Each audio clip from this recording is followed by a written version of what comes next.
According according to what I see, we are streaming to our Facebook, Katie. No. My Facebook, Oh, our YouTube, nice. and who else knows what. But Whoever knows what. So, everybody, welcome to Sunday evening. Welcome to Mo and Katie hit record and see what happens. And tonight it's Mo and Katie and Shreya hit record and see what happens. I mean, I'm not quite sure what I got myself into. yeah, But we're here I not am. here. Sherry really wanted to know our agenda, and we had to woefully inform her that we don't have one. We do this for consistency and for fun and for making ourselves do entertaining things. So, My face is So gonna essentially, hurt. we have no plan, and we stick to it. So that way we are straight. not disappointed. Yeah, so Okay. Shreya, tell us who you are and then tell us how you know Katie, and then everybody will figure out how they know I know you. Okay. Okay, sounds good. Right. So, I'm Shreya Hessler. I am a licensed psychologist. I have a small little boutique practice up in Bel Air, and I work with kids, adolescents, adults. Youngest patient I think is like 5, and my oldest patient is like 72. So I see folks across the lifespan. Nice. Yeah, and I specialize in anxiety disorders and learning differences. And so, how I know Katie and then how I know you, Mo, it's kind of a funny story, isn't it?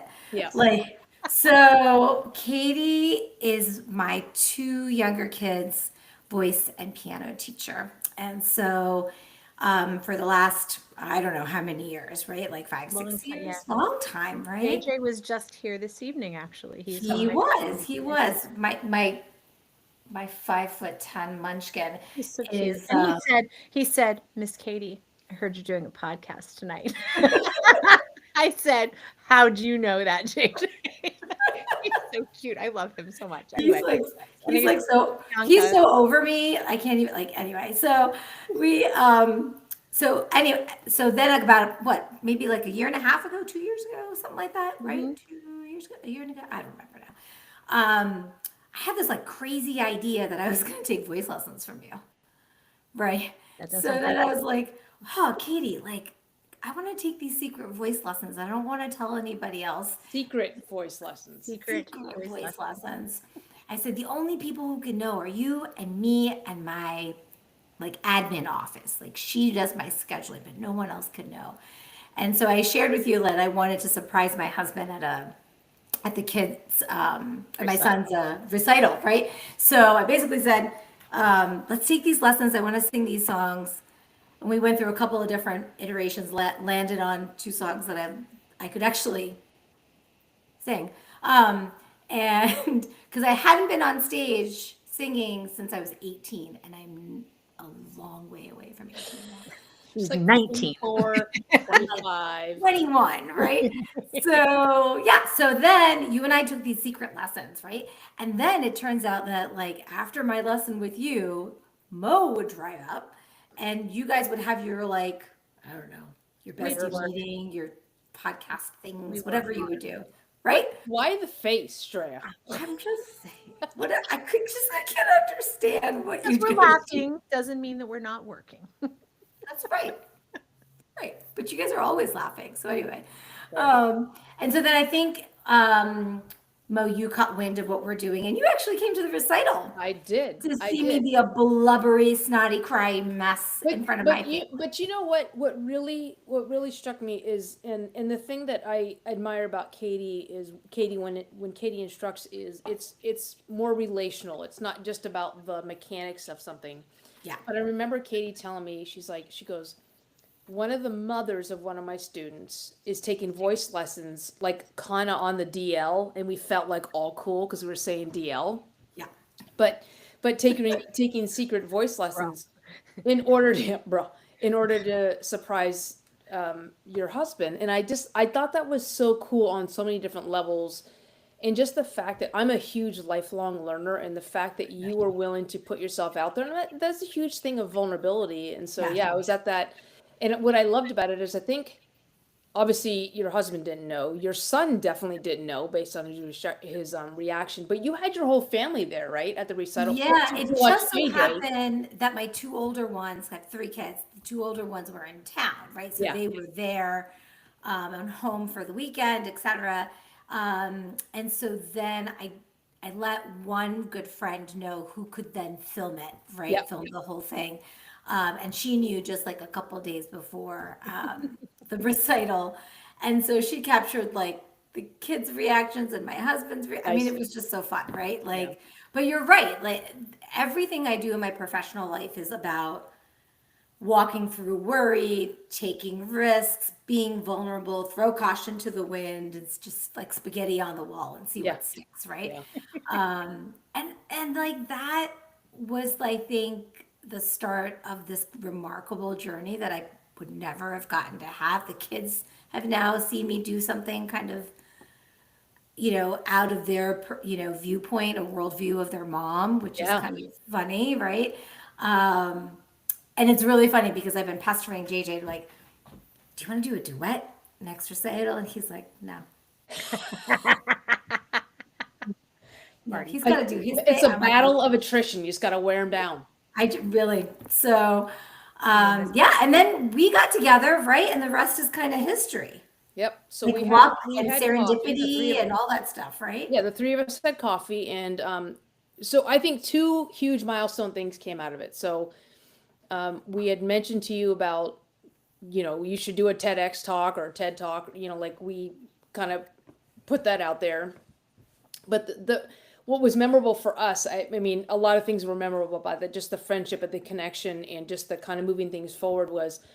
So we had this whole acronym SHWAC: see, hear, understand, appreciate, and connect. And you said you need to trademark that. Like you just said it. So I'm like, okay, well, Shreya said, Dr. Hessler said we need to trademark that. Yes, So doctor. we are actually in the process of that. But then that also started the whole conversation about the TEDx talk. And Yeah. so your TEDx talk just dropped, what, Yeah. last week? Yeah. Yeah. And so Shreya's talk is about 4 days on the webs and has already surpassed me and Katie's talk and my talk combined. So, Shreya, what was your core idea? So every TED talk needs to have a core idea, like the one essence of the talk. So what's your core idea? So my core idea is stumble stories teach us what success can't. Yeah.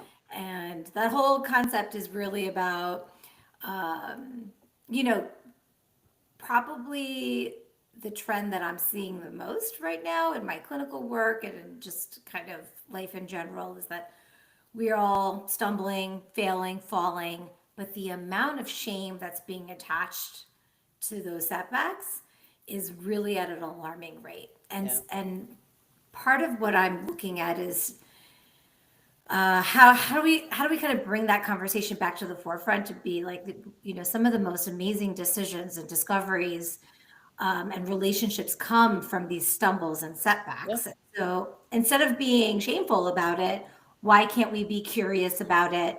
And why can't we simplify resilience teaching, right? It just seems Yeah. like such a big abstract word. So in my talk, I just try to simplify it into a couple of steps so that everyday people, I always say to folks when I'm describing this TED talk, it's an every person story Mm. because failure is a part of every Yeah. narrative, Yeah. right? So it's just like, why are we putting it like in the back of the editorial section? You know what I mean? Like all Yeah. the way in the Yeah. back with comics. Instead, it should be up front on the front Yeah. page above the fold. Um, yeah, and it seems to be resonating. So that's No, really cool. it really just, there was a line in there, and forgive me for not being able to recite it, but you basically said we're not teaching people how. You say something about when we kind of hide that, we don't teach them how to do something, we teach them how to quit. And That's it. I Mhm. forget If what we it don't was. teach our kids how to stumble, really, if we don't teach all of us how to stumble loudly, bravely, then we're teaching ourselves how, and them, next generation, how to quit. Yeah. Because if it's not right, if it's not perfect, and we're giving them the feedback that it should be, Yeah. or, it's okay to fail as long as it's somebody else's kid, Yeah. Yeah. or something like that, right? I think the repercussions are significantly high. We are not raising AI generated children. We are raising human beings, right? And so they're supposed to screw up a lot, and they're supposed to make, mistakes, and and yes, like it feels like you're in a fishbowl these days, right? Because of social media and all that other stuff. Yes. And I also think that, this dialogue is so important in working with this next generation. So yeah, it seems to be resonating a lot, No, and yeah, I'm super absolutely. excited about it. I could talk for days and days on this stuff. It's so good, Trey, because it's so timely. And like you said, it's for every person. And I think about how we live in such a, what I'd like to think of as a filter society. Like everything you have the option of presenting a retouched version of yourself to everybody. Yep. And I mean, I think there's a small movement of like being real. And it's funny actually, I heard this the other day, and I didn't think too much about it, but this is gonna seem like a bunny trail, but just stick with me for a second. Yeah. You know the clear pimple patches that you can get and put on like blemishes. I told you it's gonna seem like a bunny trail, Barrett. Just Hurry up and get past it. But like even the fact, and I think this every time I see somebody wearing one of those, even the fact they like encourage like that teenagers are willing to walk around with those clear patches on their face, and it's like, Oh, hold on. They're not clear. They're stars. They're rainbows. They're teddy bears. When my kiddos come into my office, when my patients come into my office, they are all tatted up in these pimple stickers Well, then why wear them? because it's doing the job and it's super cute. and it's And it's better than what You're supposed to put toothpaste on them. No. That's a We've hickey. evolved, no? That's a hickey. Never mind. but I heard somewhere how it's like now it's almost like a way of flaunting your flaws, like walking around with these patches on your They should spell flaunting with a FLA. flaunting. Oh my God. I'm gonna trademark Trademark that. Trademark that. Buy the domain name right now. Oh, so okay. So speaking of domain names, then Shreya, what did you buy? Yes. Stumblestories.com, stumblestory.com. Yeah. I bought those. Stumblestories.uk, .co, .biz, I mean, .edu. whatever, right? .gov. Oh no, too soon. I want a Stumble Story shirt too. You are the only person, right, that has a Stumble Story shirt. Yeah, I have one. I didn't wear it today. I should have worn it today. Yeah. And what does it say? Tell me your stumble story, right? Tell me your stumble story. We Yeah. need some merch, Shreya. Yeah, I feel like I need some merch, some t-shirts, some QR codes on the back of my, shirt. But I have one that says my eyes are up here.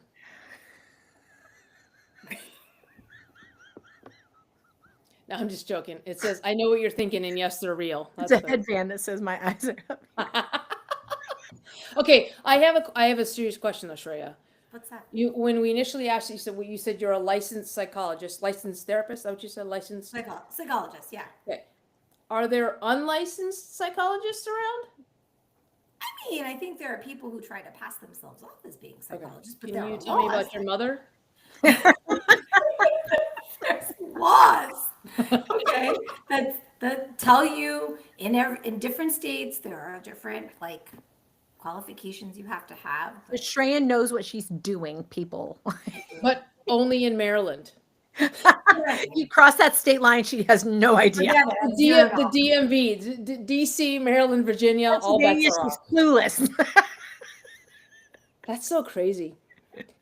No, so I also had the luxury of because the speaking coach that Katy and I have was also your coach going through this. And what I have to say, Shreya, what I really and Kimberly, our coach, said the exact same thing, is you are so teachable and like you are so open. Like there are some people I've watched get coached, and the coach who's been doing this, who's seen hundreds of talks, is giving this advice, and the person's like, no, I'm going to do it my own way. And it's just like, why?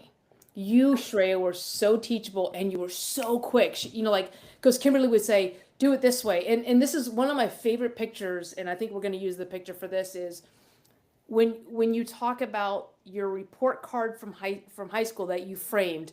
Our coach kept saying, because when you first started, you're like, and I framed it. And our coach is like, no, put the frame is blocking your face, I think is what she said. Like, okay, Yeah. well, there's nothing there. She's like, well, the frame is blocking your face, so put it over here. So it's a great picture of you, and the frame is over here, not blocking your face, but you Object work. yeah. Yes. You picked up on that so quickly, and it was fascinating to watch you get coached because you picked it up and you took it and you were just like, okay. And even when I watched your final talk, there were things that changed the day prior. She's like, well, Yeah. he referred to it and all that Yeah. other stuff. So you were really, really, you just took the coaching really well, which says a lot about you and your willingness to put the best thing on there because I And there think were you were able to times have fun. Kimberly would say something to Shreya, and I would look at Mo and I would say, she's not going to do that way again. Like, once Yeah. Kimberly fixed it, it was fixed. You didn't Yep. have to keep going back. And that's huge. Like, being in the business of someone who tries to get people to do what I tell them to do. I said I was sorry, Katy. I had this kid the other day. She's like 10 or 11, and I taught her a singing principle, and girlfriend looked at me like I was crazy. She was like, "Okay." Like, Fine.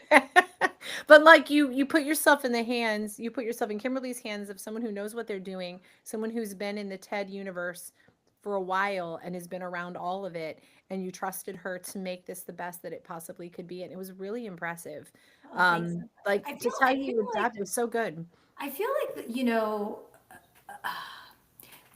we've danced around this word vulnerability for a while, right? TED is probably what like the most vulnerable thing a speaker can do, right? Yeah. And it's first of all, it's privilege and opportunity. Not everybody gets that, and I'm so like filled with gratitude.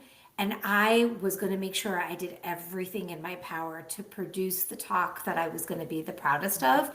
And you're exactly right. If that's what a coach is supposed to do is bring out the best in you, right? And if they have this knowledge, I mean, I'm really good at being a psychologist. I'm not great at being a TED speaker unless I speak and get coached by the expert in the field, right? So, like, it's funny because Kimberly really well, right? Our coach, and now I'll say things and I'll hear her in my head, like, I don't believe you. Like, that still spooks me. When she used to say, like, I used to make a statement, she's like, I don't believe you. And I'd be like, okay, let me try that again, right? So Kate, oh my God. So again, as MCs, Katie and I had the privilege of just kind of, we got to sit on a lot of rehearsals and a lot of speaker calls, but I knew Kimberly had so much trust in you, Shreya, when the day she was just, I remember you were on stage. I don't think it was obviously not dress rehearsal, but it was the rehearsal before. And They all you were on the blend stage and together. she was just trying to get you to just basically have fun. And you would make a statement. She goes, oh, really? And you would make another statement. She goes, that sounds dangerous. Like she was just like the way she was bantering with you. So funny. We were cracking up in the back, but you just, and you amped up too. Like you played and like, oh my God, it was just hilarious. Just like the whole process of. That's huge. The rehearsal part is huge because when you get up on stage to do something like that, you should be able to enjoy it. And when Mo and I prep for whatever, we look at our stuff in thirds. So 1/3 is the writing, 1/3 is the rehearsal, and then 1/3 is the actual being on stage in front of people. And we always want to be so good at those first 2/3 that the third, which is sometimes bigger than a third, by the way, but that the third is something you can enjoy.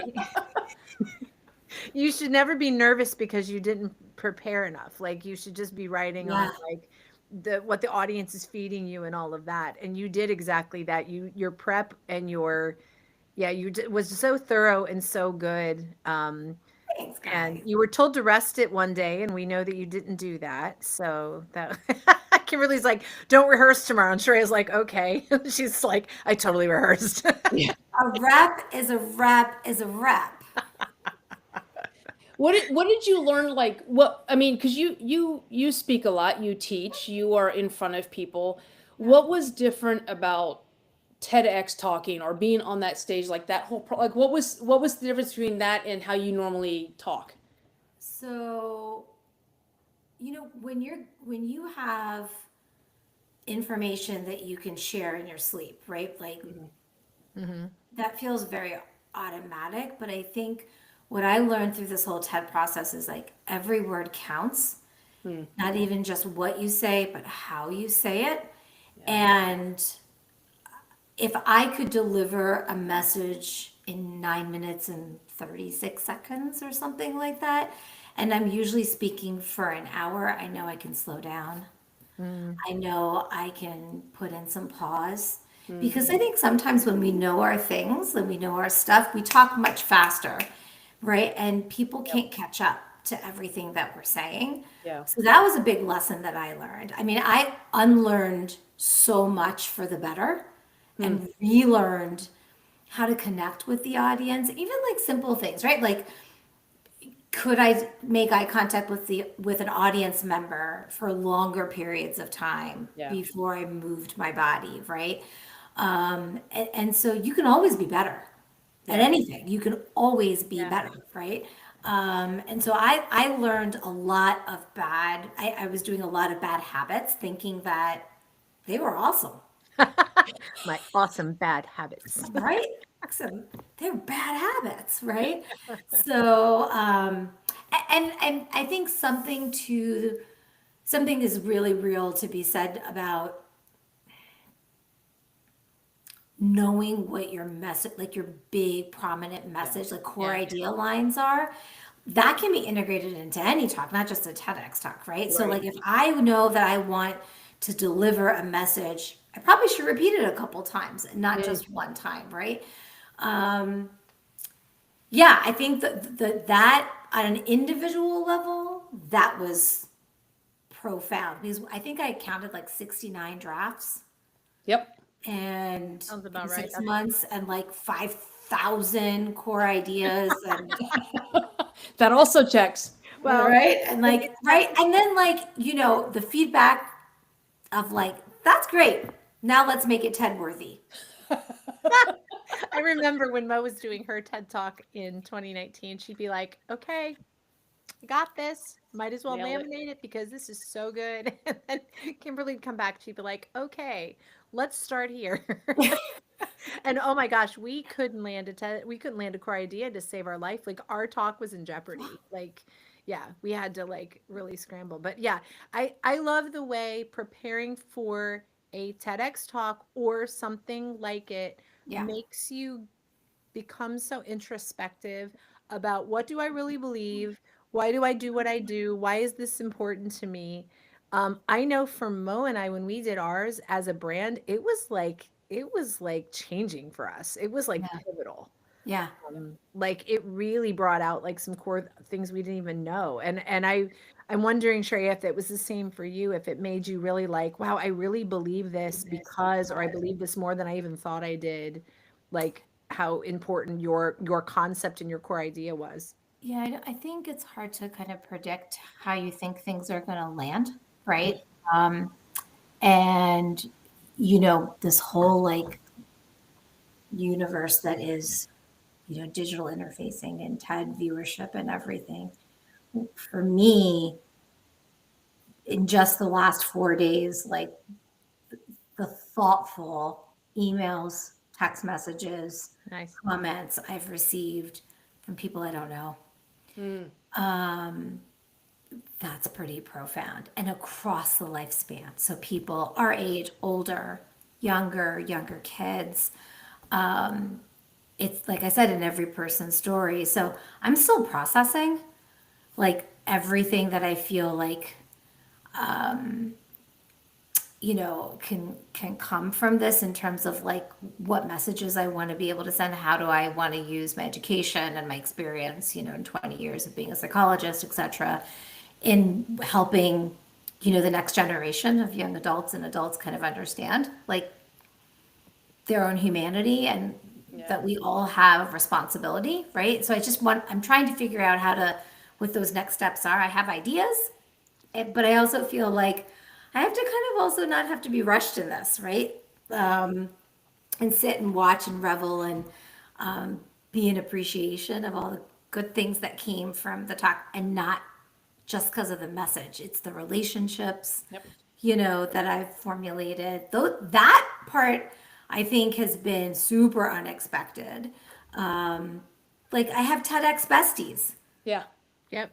whose lives I would have never crossed, Yeah. right? Like, and so, you're not just cheering for yourself, right? You're cheering for this cohort of people who have done this with you along the Yeah. way, Yeah. which is awesome, right? To watch their evolution and their talks go live. It's so cool to like have that shared experience, Yeah. right? And we're all like chatting with each other and stuff Oh, awesome. offline. It's so cool, right? Like one of the TEDx speakers that went at Columbiana where we were, I'm seeing her this weekend. Oh, that's awesome. And Very good. yeah, so it's going to be great, right? Like, so that part has been like so joyful, Yeah. Yeah. So here's a question for you. yeah. Singing for your husband at a surprise appearance at a recital, Yeah. TEDx Columbiana. Yeah. I'm going to put those things over top of each other. What are some common themes from the two processes? Nice. Oh, why are you making me think so late? Yes! So Unlicensed. Right here. Unlicensed. State of Maryland. we are. I actually have like an interstate license where I can practice in others. Don't evade the question, please, doctor. Okay, how the two. Dr. Hessler. Yeah, so like the decision to do it, the process of getting prepared for it, Okay. the actual experiences of being in that spotlight, the after, like what are some common themes between the two Okay, of so us? what was common was random thoughts that come into my head. That's all we want. And then I'm just like, I'm just gonna throw it out there and see what happens, right? Perfect. And if the universe, so like singing, fine, and then I get this strange email in March about the TED I think is spam, and my 22-year-old daughter comes into the room. I show her the email, and kid says, "Well, you're gonna do it, right?" I'm like, "I don't know," and kid says, well, what would you tell your patients? Don't you tell your patients to walk through your worry? Nice. Crap. I gotta do it, right? And so the idea for singing was like, well, what's the worst that could happen? But why don't I try it? They're still gonna think I'm cute and adorable. So, but the thing that was most common was practice. Practice, practice, practice. Rep is a rep is a rep is a rep, Yeah. right? And so it was crazy how much time I actually had alone to practice both my TEDx and my singing, Yeah. right? And so I knew if I didn't put in that work or that effort, then it wasn't going to be a product Yeah. that kind of resonated, right? Yeah. I will tell you, giving the TEDx was far more relaxing than singing. Interesting. Wow. When I went on stage for TEDx live, it was the most fun I've ever had on stage. Because I was ready. What's the difference, do you think? A taped dress rehearsal that went flawlessly the day before. Okay. Yeah. So that was an insurance policy. So for me, I was like, well, I'm going to go have fun because I had like an insurance policy in the bag. Does that make sense? So, I did Katy, not have that at the recital. So Katy, what I'm hearing Dr. Hessler say is you should have a dress recital, and then the real word. Okay. Okay, on it. Well, so it's interesting. So Katy and I just got done kind of dissecting. So we were told we were hired in March of 2024 to MC Columbiana TEDx 2025. So we had over a year and a half. Okay. So we kind of looked at that time, and we looked at literally every day. We kind of mapped it out, and I mean, we are still missing some segments, but in that year and a half, and really the big push was starting in March of 2025, so March to September 20th. But we have over 62 and a half hours of either meetings or calls or travel or dinners, you know, breaking bread and all this other, and that does not even include script writing or rehearsals yet. Yeah. And what amazes me is it's a disproportionate amount of time when we're on stage singing a song, when we're on stage delivering a talk, and it's a disproportionate amount of time that we spend preparing, writing, scripting, drafting, Right. getting to and all the logistics of. So I guess my question is this, and I know I'm talking to two type A people, and I'm looking at myself as well, so three type A people, but why do we put so much effort into the logistics and the scripting and the rehearsing and all like we could get up on stage and deliver a half-ass talk. We could get up on stage and deliver a half-ass song. Why is it what pushes us to to put in more time and effort that is disproportionate to the amount of time we're actually doing the thing for which we're training? Because we care. Or, yes. We care. We care about that connection with the audience. Yeah. We care about who's receiving the message. I really don't think it's about us, the presenter. It's about making sure that message gets delivered without any question of a different message. And it always shows, right? It always resonates when you put that time and effort. You know, what I'll say is that in those bajillion hours that you guys did to MC the event, I mean, just the amount of time you took to talk with me, you know, and to talk with the other speakers, to check in on us, to see how we were doing, to do our little reels, etc. You know, those things are priceless in helping any presenter feel grounded, feel seen, feel supported. You know, I hate comparison culture, right? Like everybody's on their own path. Yeah. And you still want a little bit of reassurance, right? Like, Yeah. okay, it's okay that I don't have my shit together, right? Like, that I don't like have a core idea nailed down or that I don't Yet. like this yet, you know, right? So that part's really, really helpful, right? But I think the reason why we put all this time and effort is because we care about whatever message it is that we're Yeah. preparing to deliver. Yeah. And we want that audience to remember that message. Yeah. So you can give a 50%, my husband calls it like 50%ing, right? Like if you do something, don't 50% it, do it 100, right? Do your best of 100%, right? Yeah. And so if you 50% it and wing it, people notice, right? And then the message doesn't get delivered. And I think that's Yeah. why we put in this kind of effort. Yeah. No, that's a good point. That's a good point, and it also takes the selfish aspect of it because it's about the message, not the messenger. So That's it. Yeah. actually helps. Well, and to Shreya's point too, because I've gotten up in front of people both ways. I've gotten up and coasted on, like I can fly by the seat of my pants Yeah. because you know when we're all skilled speakers, so we can all make it happen. But to Shreya's point, it's a lot more fun when you're getting up on stage and you're so prepared that you can be in the moment. Because when you're not prepared, you are thinking and worrying about what's coming next. Yeah. Five And- steps ahead. Absolutely. And that's one thing that I find interesting. And Mo, I know you and I have said this to each other a lot.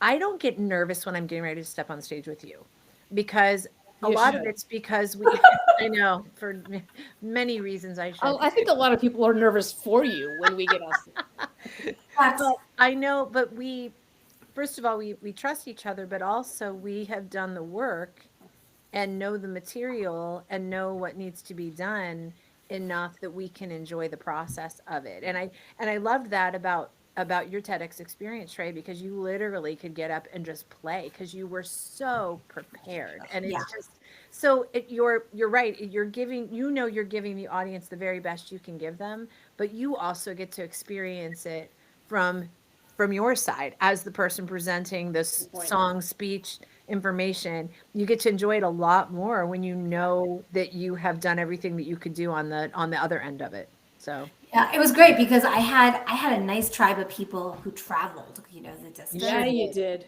Including like my sister brought my parents, you know, and my husband was like, you know, your parents held hands when you took the stage. And so, like, the talk was, I have to say this because I have an opportunity, it was like a love letter to them, right? So, for anybody who watches the talk and hears what my story is, right? Like, it's a miracle I didn't get grounded for life, right? Like, and so, I think knowing that I had nailed it like the day before made me feel like I'm just gonna have some fun and just like deliver this like a love letter to my folks. And that changed everything, because then you start, when you rehearse something, you guys know this, when you rehearse something a bazillion times, you start to sound robotic Yeah. a little bit, right? Like you miss the tone, the intonation, that kind of stuff. And so that was really helpful to just know that like I had something in my back pocket that I could just, remember that I nailed really well the day before. And it was like, Doesn't matter. how I like to do this move, right? Like Yes. Shreya's, that's my it's her end zone dance. it's my end zone dance. No, that's We did that's it a for great you way. backstage because you couldn't do it on stage. So. Yeah. I couldn't do it on stage. No, and that's a good way to wrap up is that, first of all, it is a great talk, and we are very privileged that Katie and I got to see it, from idea through the 97 different core ideas to the 5 bajillion versions. But it is a great talk. We definitely are doing our best to push it out as well. And because you're right, when we hide these things, nobody learns from it, to include ourselves. And so you can go to stumblestories.com pretty soon, and you can submit your own stumble stories, and we can all learn from them. Yes? Yep, it's coming soon. Awesome. So excited. And we Awesome. want some merch. Yeah. Oh my God. Tell me your Okay. stumble stories. My eyes are up here. Awesome. Well, we'll sign off. Shreya, thanks so much for taking the Thanks, time. Shreya. And You got it. You guys have a good week. Super See ya. fun. You Thanks too. for having me. Yeah. Okay, bye. Bye, everybody.